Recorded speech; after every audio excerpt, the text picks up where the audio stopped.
Hello and welcome back to the channel. Today we're going to be going over 5 tips to get that beginner their perfect first project car. Whether you're a seasoned mechanic or just starting out, choosing the right car can make or break your experience with cars. So let's break it down step by step. Step 1 is going to be check part availability and costs. Before you even think about buying that project car, you got to do your homework. Checking the availability of costs, of parts, of stuff like fenders, water pumps, BMW window switches. Nothing kills the excitement of a project car faster than realizing that crucial parts for your build are rare and expensive. Sticking to cars with a healthy aftermarket support, or if you're resto mounting your car, making sure that salvage yards are actually plentiful and that you can actually obtain the stock parts, that will set you on the right path for success. Step number 2, it's kind of an elephant in the room, is you gotta really consider those European cars. We all like the look of the BMW, or at least I do, and they're very alluring. They have great performance, they have great style, and then you turn around and they're super complex.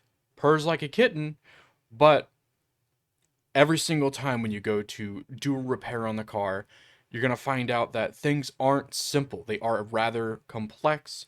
The parts usually have to be shipped, or they're hard to find, or they're way too expensive. Also known as $400 for a plastic water pump. Why, BMW? For all those inline sixes, it's literally plastic and it's also $400. Why? A lot of these cars, both American cars and Japanese cars, you're going to find that the part availability is very plentiful. If you need to go buy a set of, like, let's say head studs, or if you want to go buy like a new intake for your Honda, or for, like, let's say a Mustang, you're going to find out that there's a lot of brands competing with each other, and there's a lot out there, both with kind of more OEM options and with like more aggressive aftermarket options. Let's say you bought a Porsche, or you bought a BMW, or you bought a Volkswagen, and you're like, I want new headlights. You look at headlights and you're like, wow, these are $1,300, $2,000, $3,000. And then you go over and you look at Honda. Again, I'm going to call out the Civics. They're like, hey, would you like a new HID headlight? It's $400. You want non-HID? You just want LED? That's $100. That's $150, and they look great. And then you turn around to, let's say, an Audi, and you're like, oh, that's here's an OEM option for 2 grand. Here's a aftermarket option. It's priced affordably at $1,200 or $1,500. And you're like, oh my gosh, I wish I knew this before I bought the vehicle. I'm warning you now. Step number 3 is to research the common issues for your vehicle. Before committing to your build, you really want to look up what the common failure points are on your car, both to really kind of look over when you go to buy the car, and also when you do buy the car, purchase, get it home.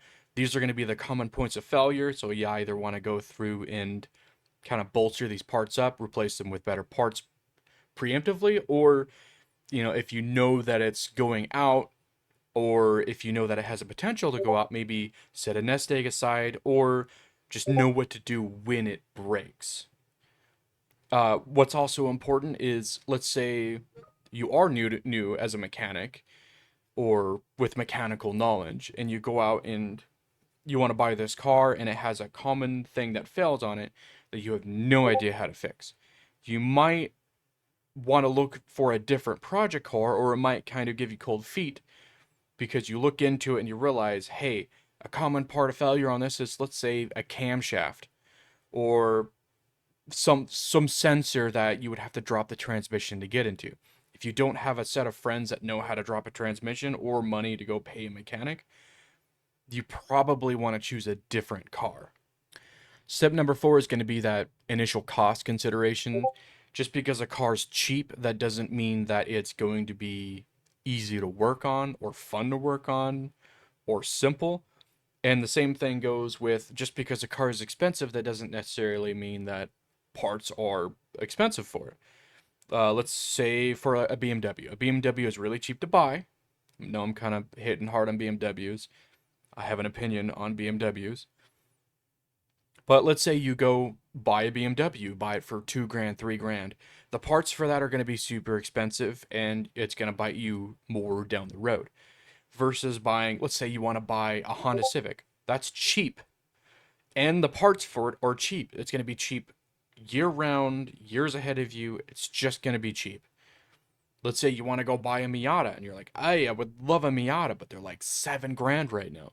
Well, they're expensive to buy, and 7 grand for a Miata is, that's the going price right now in 2024. But then you buy the Miata and you find out, hey, I love this car. And the parts are super cheap. They're super available. There's 15 different, I don't know how many there are, aftermarket kind of companies selling parts. And you find out that it's just as cheap to buy parts for that thing than it is for the Honda. Rolling into our last tip, it's going to be, is this your dream car or your stepping stone? A lot of people go into this where they need to buy their dream car. A lot of people go into this where they know that their dream car is going to be hard to work on or hard to obtain, like a Supra. Or let's say you just want to be, just that guy that has an old Porsche and you don't know how to work on simple stuff like changing spark plugs.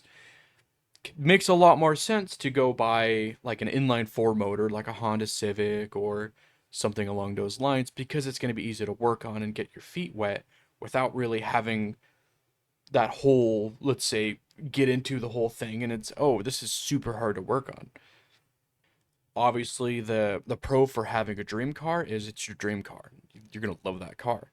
The pros for a stepping stone is, let's say you want a Honda Civic. It's not your favorite car in the world, but you're okay with working on it. That stepping stone is going to be one of the best stepping stones out there for getting your feet wet and learning how to work on cars.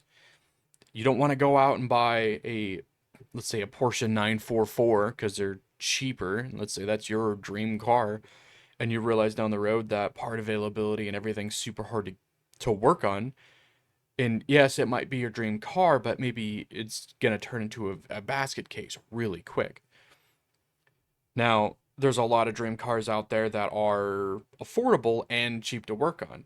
So if you have like a little bit of money saved up and you could buy that dream car and you're thinking, "Hey, I should buy the Honda because all my friends are telling me to buy a Honda," and you want to buy something like, let's say a Lexus IS 300, buy the Lexus. It's a dream car.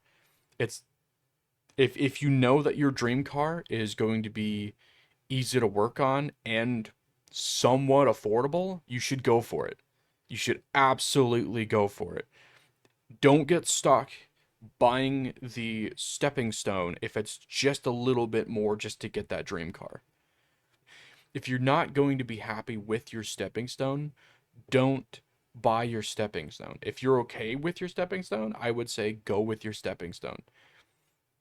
Don't buy a Civic if you hate Civics. Don't buy a base model or V6 or like 2 valve new edge Mustang if you don't like the car. If you're okay with the car, I would say go with it. If you hate the car, don't buy it. Even if it's going to help you with mechanical knowledge down the road, if you hate the car, don't buy the car. What's your experience with project cars? Let me know in the comments below. If you have any tips for any of these newcomers coming on to the channel that may be new to cars, go ahead and throw it down there. I'm not perfect. My biggest thing that I want right here is for people that are new to cars to be able to get the knowledge and the tips that they need. If you like this video, don't forget to like, subscribe, potentially even hit that bell button. And until next time, happy wrenching.